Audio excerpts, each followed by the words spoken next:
से इन बातों को मैंने देखा कि एक चर्च होता है, एक पास्टर होता है, वो वचन को सिखाता है और मेरे दिमाग में ऐसा ही मैं देखता रहा।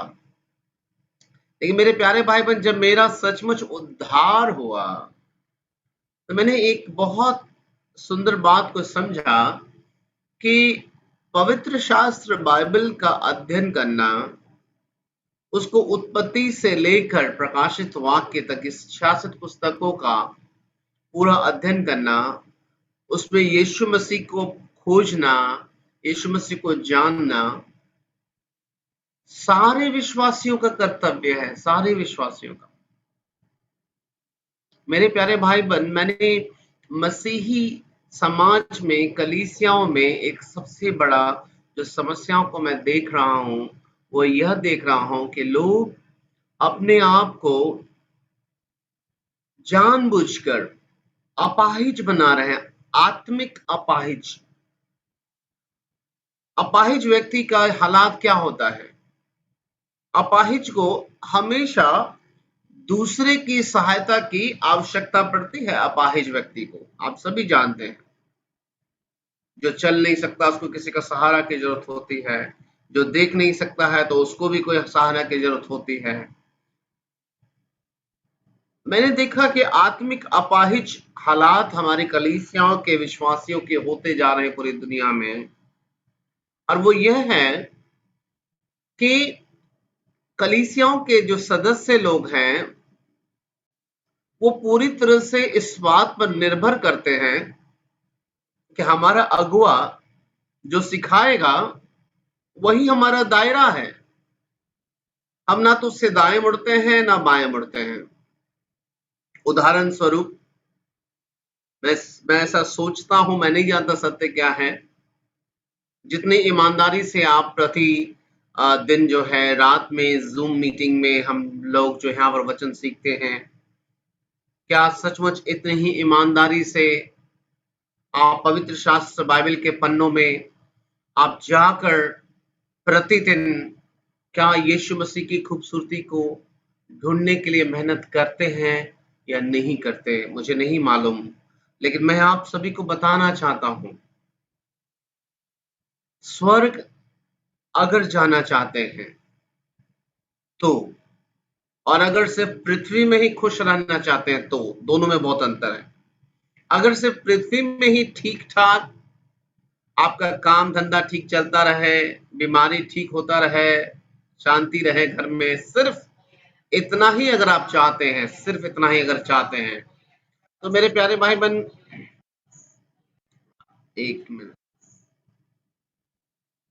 सिर्फ अगर आप इतना ही चाहते हैं तो मेरे प्यारे भाई बहन, आपको कुछ नहीं करना है। आपको वही करना है जो आप कर रहे हैं, अर्थात जब भी मौका मिले कोई परमेश्वर का दास आपके घर पे आ जाए, वचन सीख लीजिए, हो गया काम। प्रार्थना के बाद आप बाकी समय अपना संसार के तौर तरीके में बिताना, या फिर रोज शाम में अमित भैया जूम मीटिंग से वचन सिखाएंगे ही, वो वचन को नोट कर लेना है, अगर मन किया डायरी में उसको पढ़ लेना है, उसके बाद आमीन।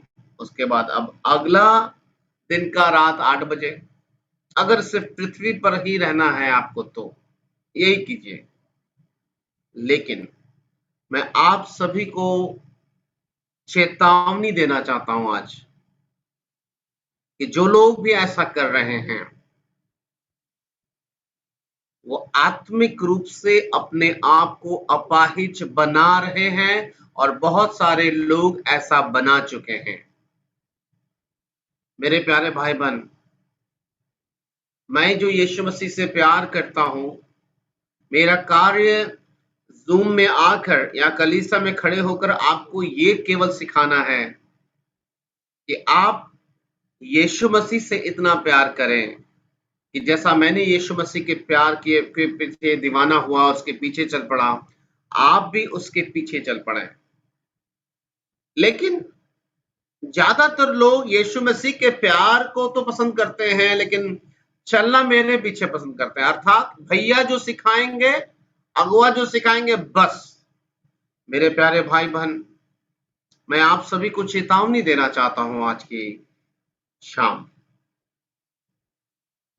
स्वर्ग राज्य में प्रवेश करने के लिए अगर सचमुच आपके अंदर में ईमानदारी है, सचमुच आप चाहते हैं कि आप पृथ्वी पर नहीं स्वर्ग जा सकें, तो आप सभी की आवश्यकता है, क्योंकि वचन में ऐसा नहीं लिखा है कि पवित्र शास्त्र बाइबल परमेश्वर ने जिसको चुना है, जो सेवा करेगा या फिर पास्टर बनेगा वही पढ़ सकता, ऐसा नहीं लिखा है।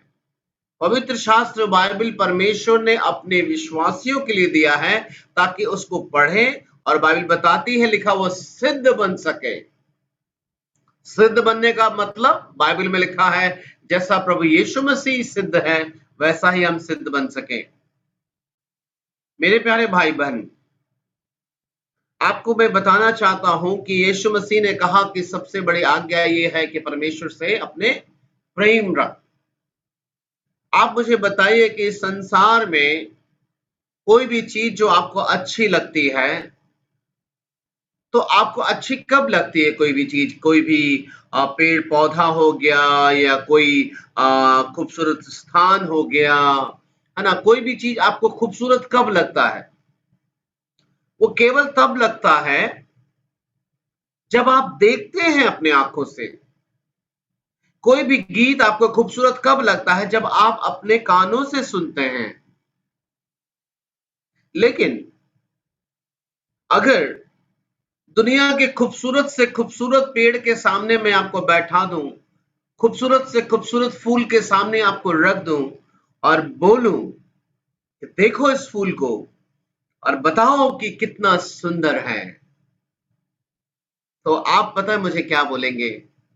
आप बोलेंगे भैया मेरे सर पे तो कपड़ा रखा हुआ है और मैं देख नहीं पा रही, मैं देख नहीं पा रहा, मैं कैसे बता सकता हूं ये सामने रखा हुआ पेड़, वो फूल वास्तव में किस रंग का है, कौन सा फूल है, क्या सचमुच खूबसूरत है? मुझे देखने का तो मुझे मौका दीजिए।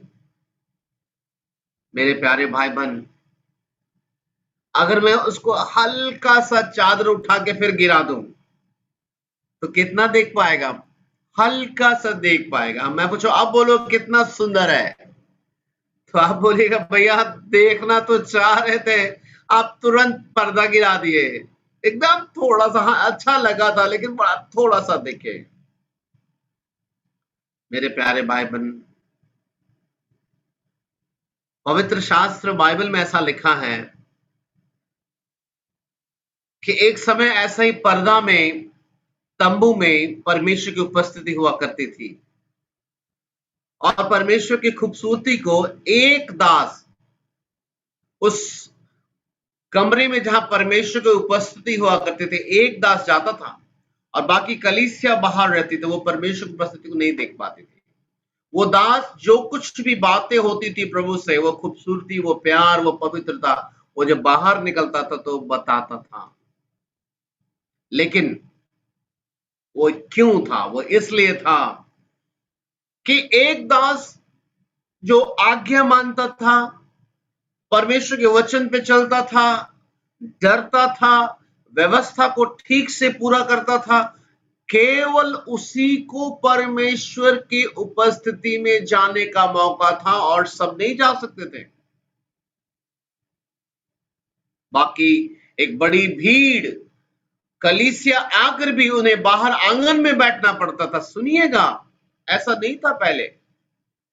सारे लोग आंगन में बैठे रहते थे और एक दास अंदर में, पूरे आंगन के बीच में छोटा सा कमरा होता था, उस कमरे में एक दास घुसता था और वहां उस कमरे में केवल प्रभु की उपस्थिति होती थी, बाहर आंगन में नहीं होती थी। और बाहर लोग बैठ के इंतजार कर रहे होते थे कि कब वो दास प्रभु से बात करके आएगा तो हम लोग को बताएगा। वो कमरा उन दिनों एक पर्दे का होता था, तंबू। कैसे देखते हैं शादी वाला टेंट देखते हैं ना, वैसा है तंबू। मेरे प्यारे भाई बहन, गौर से सुनिएगा, जब यीशु मसीह इस दुनिया में आए तो हमारे आपके बीच में जो ये दीवार थी, वो दीवार क्यों थी? वो क्या था वो दीवार का वजह? एक ही चीज था, हम और आप अच्छे से नहीं चल पाते थे, लेकिन हमारे अगुआ लोग जो अच्छे से चलते थे वो बात कर सकते थे प्रभु से, लेकिन हम नहीं कर सकते थे। लेकिन पवित्र शास्त्र बाइबल बताती है, जो व्यवस्था के कारण हम श्रापित ठहरे थे, हम पापी ठहरे थे, जिसकी वजह से हम अपने जीवते परमेश्वर से बात नहीं कर सकते थे, उसको देख नहीं सकते थे। पवित्र शास्त्र बाइबल बताती, जब यीशु मसीह हम सभी के पापों को लेकर जब क्रूस पर चढ़े, तो जो भी अपराध हम लोगों ने किया था जीवन भर, बचपन से लेकर अभी समय तक, सारे अपराधों को, सारे गुनाह को, सारे श्रापों को वो अपने ऊपर क्रूस पर यीशु मसीह ने अपने देह पर ले लिया। पवित्र शास्त्र बाइबल बताती है, क्रूस पर कीलों से चढ़कर उसका जो लहू बहा, उस लहू से हमारे सारे गुनाह को यीशु मसीह ने मिटाकर पिता के सामने बलिदान करके हमारी मौत को दे दिया। पिता ने ग्रहण किया, चूंकि वो पवित्र लहू था यीशु मसीह में, इसलिए यीशु मसीह का बलिदान ग्रहण हुआ। इसका सबूत यह है कि तीसरे दिन यीशु मसीह जी उठे, सदा काल के लिए जीवित हैं। लेकिन यीशु मसीह के जी उठने के बाद पवित्र शास्त्र बाइबल बताती है, वो जो तंबू था, वो मंदिर का जो पर्दा था, वो पर्दा दो भाग में अपने आप फट गया, अपने आप। जब पर्दा फट गया तो उसका मतलब यह है कि जो पाप के कारण हम जीवित परमेश्वर की सुंदरता को, जो सिर्फ परमेश्वर का दास देख पाता था, अब हम सब अपनी नंगी आंखों से देख सकते हैं, हम उससे डायरेक्ट बात कर सकते हैं। मेरे प्यारे भाई बहन, मैं आप सभी से पूछना चाहता हूं आज, क्या हम लोग उसी व्यवस्था में जी रहे हैं आज भी, जिसमें अमित भैया जाएंगे, परमेश्वर से बात करेंगे, उसकी खूबसूरती को देखेंगे और आपको हर दिन जूम पे बताएंगे, या फिर आप इसलिए हमारे साथ यहां जमा हो रहे हैं ताकि आपको लगे कि हाँ, सही बात आपने बताया, मुझे आपने मार्ग बता दिया, वो मार्ग यीशु मसीह है, और जब मुझे मार्ग का पता लग गया तो मुझे रुकना नहीं है, मुझे आगे बढ़ना है। अमित भैया अगर 2 घंटे प्रार्थना करेंगे तो मैं 4 घंटे प्रार्थना करूंगी, क्योंकि यीशु मसीह अमित भाई की जरूरत नहीं है, मेरी भी उतनी ही जरूरत है। स्वर्ग मेरे अगुआ के लिए नहीं, स्वर्ग मेरे लिए भी बनाया गया है। परमेश्वर से संगति करने के लिए जो मंदिर का पर्दा फट गया, वो सिर्फ इनके लिए नहीं, मेरे लिए भी है। ये मेरा अधिकार है। मैं बात करूंगी अपने यीशु से, मैं संगति करूंगा अपने जीवित परमेश्वर से, मैं देखूंगा उसकी खूबसूरती को, मैं खुद देखूंगा अपनी आंखों से खूबसूरती को। क्या आज आप लोग एक निर्णय लेंगे कि परमेश्वर, आपने हमें अगुवा दिया है जो हमें प्रतिदिन वचन को सिखाता है, लेकिन मैं केवल इसी पे निर्भर नहीं रहना चाहती, मैं खुद पवित्र शास्त्र बाइबल में आपकी सुंदरता को देखना चाहती हूं, मैं देखना चाहता हूं। मेरे प्यारे भाई बहन, हमने बीते दिनों में इस बात को सीखा है कि तू अपने परमेश्वर से सारे मन, सारे प्राण, सारी बुद्धि, सारी शक्ति से प्रेम करो। लेकिन अगर आपको चादर से ढाक दिया जाएगा, आप देख नहीं सकते, और जब आप देख नहीं सकते तो आपको सुंदरता दिखेगी नहीं। जब सुंदरता आपको दिखेगी नहीं तो आप दीवाने कैसे हो सकते हैं भला? आप मुझे बताइए, अगर आपके ऊपर चादर में डालकर थोड़ा सा दिखाऊं फिर ढाक दूं, थोड़ा सा दिखाऊं फिर ढाक दूं, आप कैसे खूबसूरती को किसी के देख सकते हैं? आप तब तक नहीं देख सकते जब तक कि मैं आपके ऊपर में जो चादर है, जिसकी वजह से आप साफ देख नहीं पा रहे, सुन नहीं पा रहे, जब तक वो चादर को मैं नहीं हटा दूं, आप साफ साफ अपने सामने खूबसूरत पौधे को नहीं देख सकते। और जब तक आप नहीं देख सकते तब तक उसकी सुंदरता की तारीफ नहीं कर सकते, और ना ही उस सुंदरता के प्रति दीवाने हो सकते हैं। प्रतिदिन रात में 8 से 9 बजे थोड़ा सा पर्दा में उठाकर रख देता हूं। इतना से हो जाएगा? हो जाएगा इतना से? नहीं होगा। अपनी बुरी चाल चलन से फिरने की आवश्यकता है। पवित्र शास्त्र बाइबल में ऐसा लिखा है कि यीशु मसीह हमारे पापों से छुड़ाने के लिए तो आया ही है, साथ ही इस संसार से निकालने के लिए भी आया। और उसने कहा कि तुम्हारा मन, हमारा मन व्याकुल ना हो। हम व्याकुल होते हैं तभी नीचे की ओर देखने लगते हैं। प्रभु यीशु मसीह ने कहा तुम्हारा मन व्याकुल ना हो। व्याकुल होने पे हम परमेश्वर की ओर देखना छोड़ देते हैं। हम सभी कोई व्याकुल होने पर हम भूल जाते हैं वो प्यार को परमेश्वर ने जो हमसे किया।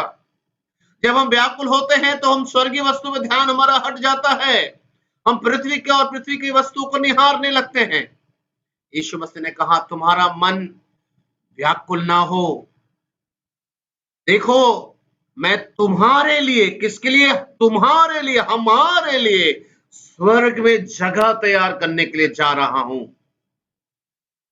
और देखो अगर मेरे पिता के घर में बहुत से रहने के स्थान हैं, अगर ना होते तो मैं तुझसे पहले कह देता।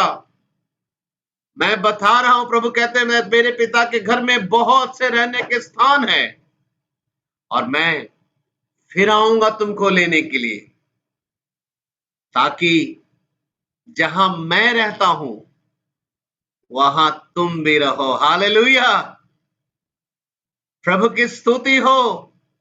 ऐसा कोई इंसान, कोई धनवान जो आपसे, आपके ऑफिस में आपके पोस्ट से बड़ा हो और बहुत बड़ा ऑफिसर हो, तो कभी भी आप पार्टी में जाएंगे कभी नहीं बोलेगा कि आप अगर जूनियर हैं तो मेरे साथ बैठो, नहीं बोलता है। जहां मैं बैठा हूं वहां बैठो ऐसे नहीं बोलता है। बोलता है तुम अपना उधर बैठो, तुम जूनियर हो तुम उधर बैठो। लेकिन सारी सृष्टि को बनाने वाला परमेश्वर का दिल तो देखिए हमारे लिए कितना सुंदर धड़कता है।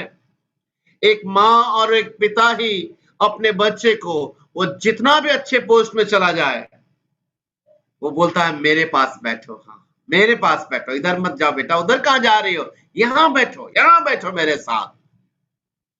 प्रभु यीशु मसीह कहते हैं कि मैं इसलिए जगह तैयार करने के लिए जा रहा हूं, ताकि मैं तुमको लेने के लिए आऊंगा, ताकि जहां मैं रहता हूं वहां तुम भी रहोगे।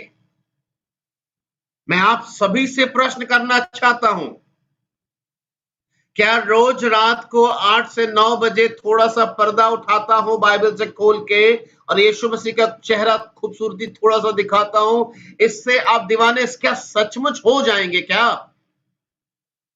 नहीं, झूठ है ये। नहीं दीवाने हो पाएंगे आप यीशु मसीह के।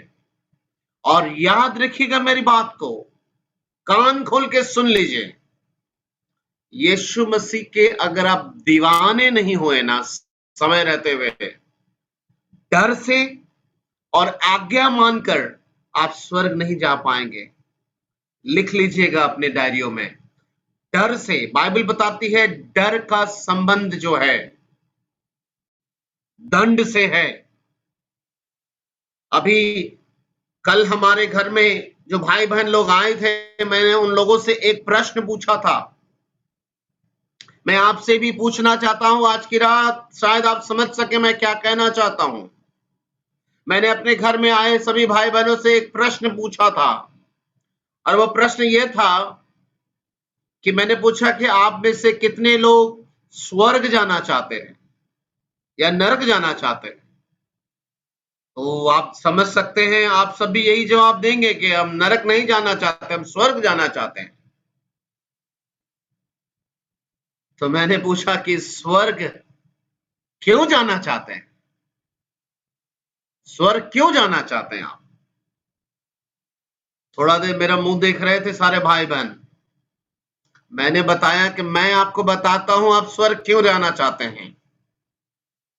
आपको मैं सच बताता हूं, आप लोगों को जो मेरी आवाज को सुन रहे हैं, हम लोग बहुत जल्दी बोल देते हैं हम स्वर्ग जाना चाहते हैं, लेकिन हम लोगों के स्वर्ग जाना चाहने का कारण मैं बताता हूं। उन भाई बहनों को मैंने कल बताया कि क्या आप लोग स्वर्ग इसलिए जाना चाहते हैं क्योंकि आप नरक नहीं जाना चाहते?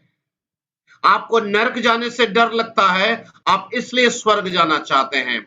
आप यीशु मसीह के दीवाने हैं, यीशु मसीह के प्यार के दीवाने हैं, उसके साथ अनंत काल बिताना चाहते हैं, आप इसलिए स्वर्ग नहीं जाना चाहते। आपने कहीं सुना है बाइबल से किसी दास को बोलते हुए कि नरक जो है एक भयावह जगह है। नरक इतना भयानक जगह है जहां से इंसान कभी नहीं आ सकता है। नरक इतना डरावना जगह है जहां पर रोना और दांतों का पीसना है, वह हर प्रकार का दुख है, भयानक आग है। आप उस आग और उस भयानक डर की वजह से आप प्रभु यीशु मसीह के पास स्वर्ग जाना चाहते हैं।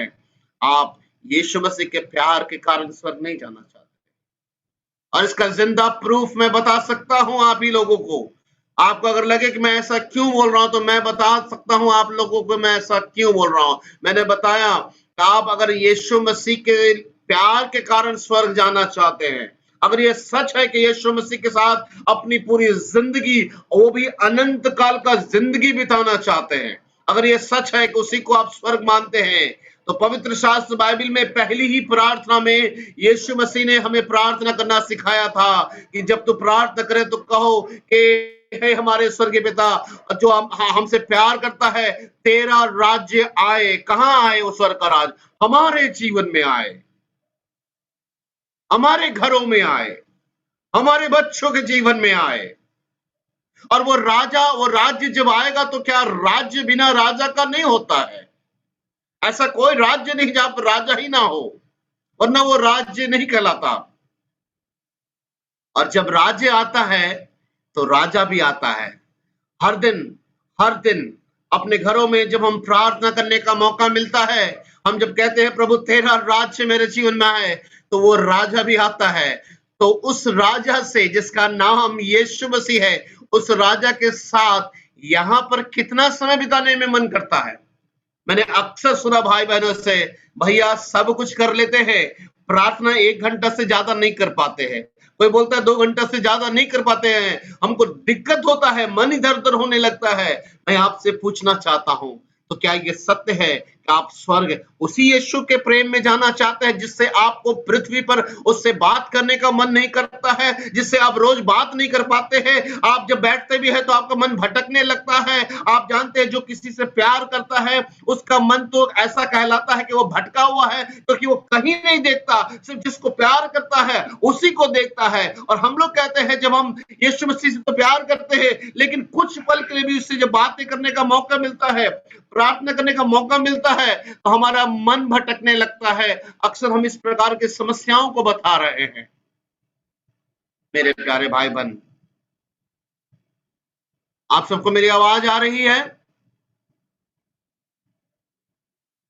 ठीक है। आप सोच के देखिए, अगर वो यीशु मसीह जो मुर्दों में से जी उठा है, जिसने कहा 2 या 3 मेरे नाम से इकट्ठा होते, अभी इस समय अपने वचन के कारण वो झूठ नहीं बोलता। हम और आप झूठ बोलते, हम लोग गलत चलते, वो कभी भी झूठ नहीं बोलता, कभी भी पक्षपात नहीं करता, उसका एक वचन भी कभी भी अधूरा नहीं रहता। अपने वचन के कारण आज हम सभी के कमरों में इस समय मौजूद है। लेकिन हम और आप क्या उस स्वर्ग का आनंद उस स्वर्गीय राजा के साथ यहां पर लेना चाहते हैं? क्या यहां पर सचमुच हम उतना ही आनंद और मजा लेना चाहते हैं जैसा हम सोचते हैं, या फिर हमें स्वर्ग का इंटरेस्ट इसलिए है कि एक तो नरक नहीं जाना है, और दूसरा हमने सुना है कि स्वर्ग में एक सोने का सड़क है, खूबसूरत खूबसूरत फल होगा, खूबसूरत खूबसूरत पहाड़ और जंगल होगा, वो देखने के लिए जाना चाहते हैं? मेरे प्यारे भाई बहन, पवित्र शास्त्र बाइबल के अनुसार स्वर्ग का खूबसूरती केवल एक बात से है, उस स्वर्ग का राजा अगर उस स्वर्ग में है तो ही वो खूबसूरती है, वरना सब बेकार है। सदोम और अमोरा करके जगह का नाम सुना होगा पुराना नियम में। जब लूत ने उस देश को चुना था अपने लिए, तो वो सोचा था कि ये मेरे लिए स्वर्ग से बड़ा है। अपने चाचा को धोखा देके जैसे ही मौका मिला चुनने के लिए बढ़िया स्थान, उसने सदोम और अमोरा को चुना। और आज के दिन में अगर आप स्टडी कीजिएगा, ज्योग्राफी को, भूगोल को स्टडी कीजिएगा, वही सदोम अमोरा को परमेश्वर ने आग और गंधक से जला दिया। जो अपने आंखों से स्वर्ग समझ रहा था। आपको पता है मृत सागर, डेड सी का जो नाम सुना है, वो डेड सी वही सदोम और अमोरा वाली जगह में पड़ा है। मेरे प्यारे भाई बहन, स्वर्ग, सदोम और अमोरा ने अपने आंखों की खूबसूरती को स्वर्ग समझा था। वहां से उसको भागना पड़ा था और आग और गंधक गिरा था वहां पर। आज भी वो फ्लैट है, वो जमीन मृत सागर है। मृत सागर के अंदर में कोई जीव नहीं जिंदा रह सकता, क्योंकि इतना पानी उसका खारा है कि वो मर जाएगा कुछ भी। मेरे प्यारे भाई बहन, आज की रात हम लोग अपने आप से पूछ लें कि स्वर्ग जाने का क्या सही कारण है। आपके पास अगर दो बच्चे हैं, एक बच्चे को आप जब डांटते हैं, डराते हैं कि बेटा अगर तुम नहीं आकर मुझको किस करोगे, मुझे गले से लगोगे, तो मैं तुमको कपड़ा नहीं दिलाऊंगी, मैं तुझे कपड़ा नहीं दूंगा, मैं तुम्हारी इच्छा को नहीं पूरा करूंगा। वो डर के कारण आपको गले लगता है और किस करता है। और दूसरा बच्चा को अगर आप सिर्फ बोल देते बेटा आ जाओ ना मेरे पास, वो ऐसी आपसे गले लग जाता है। कौन सा प्यार आप पसंद करेंगे? डर से आया हुआ जो खुद से आपसे गले से लगता है? आज अपने अपने आप से पूछ लीजिएगा कि आज स्वर्ग डर से जाना चाहते हैं या प्यार के कारण?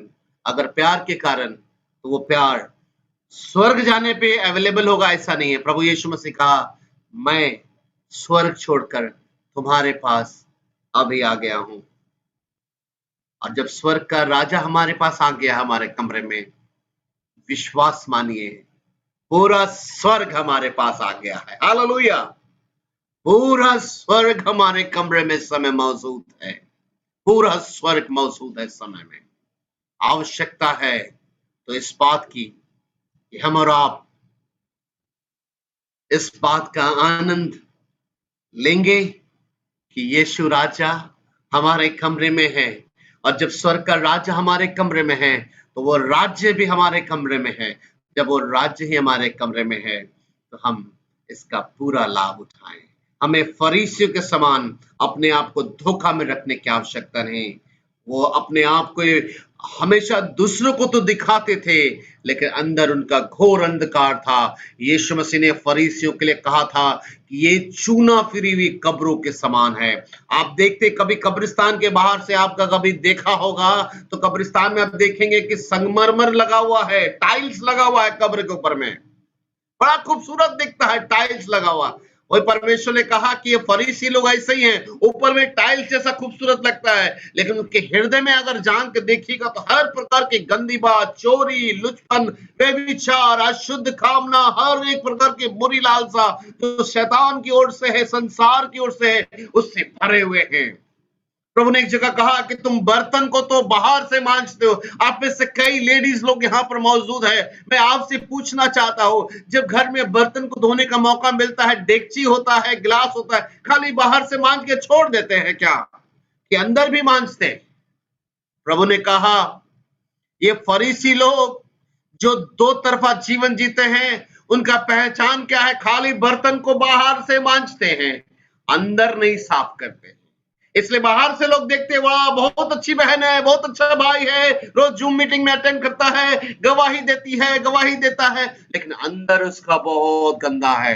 अंदर तो हम लोग नहीं देख पाते, लेकिन प्रभु कहता है मैं मन को जांचने वाला हूं, मैं दूर ही से समझ लेता हूं कि तुम्हारे मन में क्या चल रहा है। प्रभु ने कहा कि सबसे अधिक अपने मन की रक्षा करना, क्योंकि जीवन का मूल स्रोत क्या है? हमारा मन है। मेरे प्यारे भाई बहन, आज की रात मैं आप सभी को उत्साहित करना चाहता हूं। यीशु मसीह से प्यार समय रहते करना सीख लीजिए। हाँ, एक बात सत्य है, जो मैंने अपने जीवन में सीखा है, प्यार अगर सचमुच ये शब्द इस पूरे ब्रह्मांड में किसी एक अस्तित्व के लिए अगर सूट करता है, जो बिल्कुल निस्वार्थ है, तो केवल और केवल यीशु मसीह के लिए। वो पहला प्यार के लायक अगर काबिल है, तो ना तो हमारे बच्चे हैं, ना पत्नी है, ना हमारा माँ बाप है, ना दोस्त यार। वो पहला प्यार अपने यीशु को आप दे दीजिएगा मेरे प्यारे भाई बहन, क्योंकि हमारे हर सांसों पर उसका नाम लिखा है। आज आप जानते हैं आपको खराब बीमारी हो जाएगी, खतरनाक परिस्थिति आ जाएगी, आपके अपने लोग आपसे दूरी बनाने लगेंगे, लेकिन यीशु मसीह आपसे कभी दूरी नहीं बनाएगा, वो आपसे वैसा ही प्यार करेगा। उसने कहा, कल भी मैंने बताया, दूध पिलाने वाली माता क्या अपने बच्चे को भूल सकती है? वचन में लिखा है हाँ, ऐसा हो सकता है, लेकिन प्रभु कहते हैं एक चीज जो नहीं हो सकता है हमसे, वो यह है मेरे बच्चों सुन लो, कि मैं तुम लोगों को नहीं भूल सकता हूं। हालेलुया। कई बार हम जब निराश होते हैं, कई बार जब हम कमजोर होते हैं, कई बार जब हमसे गलतियां होती हैं, हमको लगता है परमेश्वर हमसे दुखी है, कई बार हमको लगता है परमेश्वर हमसे बात करना पसंद नहीं करेगा, क्या वो हमारी प्रार्थना को सुनेगा कि नहीं सुनेगा। मैं आपको आज की रात उत्साहित करना चाहता हूं, प्रभु खुद ही कह रहे हैं कि मुझसे नहीं हो पाएगा बच्चे, तुम कितना भी अविश्वास योग्य हो जाओगे, मैं तुम्हारे लिए प्रति विश्वास योग्य बना रहूंगा, क्योंकि मुझसे ऐसा नहीं हो सकेगा कि मैं तुमको भूल जाऊं। हालेलुया। प्रभु की स्तुति हो। मैं आप सबको आज की रात ये कहना चाहता हूं, प्रभु ने कहा तू अपने परमेश्वर से सारे मन, सारे प्राण, सारी बुद्धि से प्रेम रखने के लिए, और प्रभु यीशु मसीह से प्रेम रखने के लिए आवश्यक है कि उससे प्रेम होना चाहिए। और उससे प्रेम कब होगा? जब उसकी खूबसूरती आपको दिखेगी, और खूबसूरती देखने के लिए आपके पास पूरा समय होना चाहिए। मैं बहुत समय प्रभु के साथ वचन बताना हो, वचन सीखने के लिए, हमेशा जब से विश्वास में आया, मैंने किसी पास्टर पर डिपेंड नहीं किया। मुझे लगा ये मुझको जानना है यीशु मसीह को, क्योंकि यीशु मसीह मेरे पास्टर के नहीं, मेरे लिए खून बहाया है, मेरी मौत को सहा है, तो मैं इसको सीखूंगा, मैं जानूंगा अपने प्रभु को। मेरे प्यारे भाई बहन, रोज रात का जूम मीटिंग में 1 घंटा के लिए चादर उठाकर यीशु को दिखाकर मैं ढांक दूंगा। आपका काम है चादर को गिरने मत देना। हम अभी आमीन करके प्रार्थना को अंत भी कर देंगे। आप अपना चादर उठा के रखिए, अर्थात यीशु मसीह को देखते रहिए, उसके पवित्र शास्त्र बाइबल में ढूंढिए, ताकि जब कल हम लोग मिले तो चादर थोड़ा सा और तना हुआ रहे, और आपको इससे पहले कि मैं बोलूं हालेलुया, आपके दिल में हालेलुया अर्थात परमेश्वर की स्तुति होने लगे, और आप प्रभु के प्रेम में हम लोग मिलके आगे बढ़े, और हमें स्वर्ग राज्य की चिंता नहीं होगी कि कब यीशु आएगा। हमें एक बात पता है, वो स्वर्ग का राजा तो हमारे साथ सर्वदा रहता है। हालेलुया। परमेश्वर की स्तुति हो। आइए हम लोग अपनी आंखों को बंद करें, एक निर्णय लेके आज से हमको परमेश्वर की इच्छा पर चलना है। मेरे प्यारे भाई बहन, मैं एक वचन को बताकर आपके साथ अंत करना चाहता हूं। पहला तिमुथियुस उसका पहला अध्याय उसका 12 से हम पढ़ते हैं। पहला तिमुथियुस उसका पहला अध्याय, मैं इस वचन को आपको मैं यहां पर भी डाल देता हूं ताकि आप जल्दी से देख सकते हैं।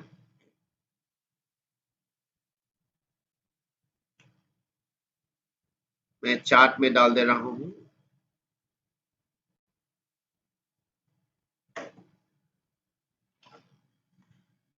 अब मैं पढ़ रहा हूं, आप लोग सुनिएगा, है ना। यहाँ पर ऐसा लिखा है, मैं अपने प्रभु मसीह यीशु को का जिसने मुझे सामर्थ दी है धन्यवाद करता हूं कि उसने मुझे विश्वास योग्य समझकर अपनी सेवा के लिए ठहराया। मैं तो पहले निंदा करने वाला, सताने वाला और अंधेर करने वाला था, तो भी मुझ पर दया हुई, क्योंकि मैंने, देखिए यहाँ पर बड़ा अच्छा बात बोला है कि मैं सताने वाला, अंधेर करने वाला, तो भी मुझ पर दया हुई, क्योंकि मैंने अविश्वास की दशा में बिन समझे बूझे ये काम किए। और हमारे प्रभु का अनुग्रह उस विश्वास और प्रेम के साथ जो मसीह यीशु में है बहुतायत से हुआ। यह बात सच है और हर प्रकार से मानने योग्य है कि मसीह यीशु पापियों का उद्धार करने जगत में आया, जिनमें सबसे बड़ा मैं हूं। और मुझ पर दया इसलिए हुई कि मुझ सबसे बड़े पापी में यीशु मसीह अपनी पूरी सहनशीलता दिखाए कि जो लोग उस पर अनंत जीवन के लिए विश्वास करेंगे उसके लिए मैं एक आदर्श बनूं। अब सनातन राजा अर्थात अविनाशी अनदेखे एकमात्र परमेश्वर का आदर और महिमा युगान युग होती रहे। आमीन। हालेलुया। परमेश्वर की स्तुति हो। यहाँ पर देखिए कितना आज अच्छी बात को लिखा है कि मुझे विश्वास योग्य समझकर। मेरे प्यारे भाई बहन, इस शब्द में ध्यान रखिएगा, पौलुस ये नहीं कह रहा कि मुझे प्रभु ने मेरे गुनाह को क्षमा कर दिया और सेवा में बुला लिया। क्या बोल रहा है? मुझे विश्वास योग्यता मेरे अंदर में देखा उसने, और ये भी देखा कि मैं जो भी अपराध किया था किस दशा में किया था। कह रहा मैं अविश्वास की दशा में था। हम लोग प्रतिदिन जो अपराध करते हैं, हम में से कोई नहीं कह सकता कि हम अविश्वास की दशा में, हम लोग विश्वासी दशा में हैं। पौलुस कहता मैं बहुत सताने वाला था, निंदा करने वाला था, अंधेर करने वाला था, लेकिन अविश्वास की दशा में था। मेरे प्यारे भाई बहन, हमारे आपके लिए चुनौती है, हम लोग अविश्वास की दशा में नहीं कि हम फिर से वो काम करें, हम विश्वास की दशा में हैं। जब वो अविश्वास की दशा में होकर प्रभु से क्षमा मांगा और उसने एक वादा किया, उसने इस बात को समझा कि मुझको प्रभु इसलिए बचाया कि मैं आने वाले समय में जितने लोग यीशु मसीह पर भरोसा करेंगे, मेरे जीवन को देखकर स्वर्गीय पिता की महिमा करेंगे, तो क्या हम और आप विश्वास की दशा में ऐसा नहीं कर सकते? बिल्कुल कर सकते हैं। आइए हम लोग प्रार्थना करें, अपने सरों को झुकाएं, अपनी आंखों को बंद करें। स्वर्ग अगर जाना है, डर से नहीं, प्यार के कारण। उसके प्यार के कारण हम कब स्वर्ग जा सकते हैं? जब उसके प्यार पे दीवाने हो सकते हैं। उसके प्यार के दीवाने कब हो सकते हैं? जब उसकी सुंदरता को देख पाएंगे। उसकी सुंदरता को कब हम देख पाएंगे? जब अमित भैया या कोई अगवा 1 घंटा के लिए चादर उठाएगा तो उतना से नहीं चलेगा, पूरा चादर हटाइए। यीशु मसीह ने तोड़ दिया वो चादर। आपको चुनाव करना, आपका चादर क्या? आपका समय आपका चादर है। आप अपने समय को संसार में, संसारिक तौर तरीके में, सोशल मीडिया में, व्हाट्सएप में आपको अपने चादर को ढांक लेते हैं और उसके बाद यीशु के लिए समय ने तो चादर हटाइए और यीशु की सुंदरता को देखिए। जब आप दीवाने हो जाएंगे तो आप भी कहेंगे, आपको अगर कोई भाई और बहन कहेगा कि भाई बहन आप कैसे यीशु मसीह से इतना प्यार कर लेते हो, करते क्या हो, क्या करते हो आप पता क्या कहेंगे? एक ही बात कहेंगे, मसीह का प्रेम मुझे विवश करता है।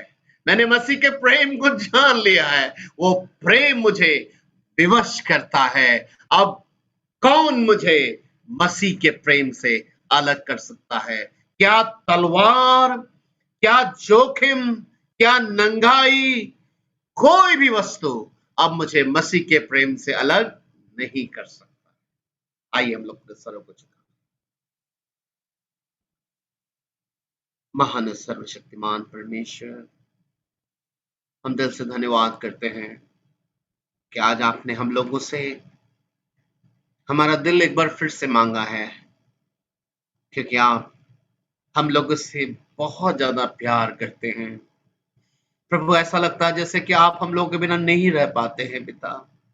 इसलिए हर दिन हम लोगों से अपनी आत्मा के द्वारा, अपने वचन के द्वारा आप हम लोगों को हिला रहे हैं, क्योंकि आपको लग रहा है कि ना अगर हम समय से आपसे गले से नहीं लिपटे तो ऐसा ना हो जाए कि प्रभु वो महान दिन जब आपका आता है लेने के लिए अपने विश्वासी को, तो हम हमेशा हमेशा के लिए आपकी उपस्थिति से अलग ना हो जाए, हम छूट ना जाए। प्रभु, आज की रात में विश्वास करता हूँ कि आपने हम लोगों को मौका दिया है। सचमुच पिता परमेश्वर, आपके वचन में लिखा है, यदि आज तुम मेरा शब्द को सुन रहे हो, अपने हृदय को कठोर मत करना।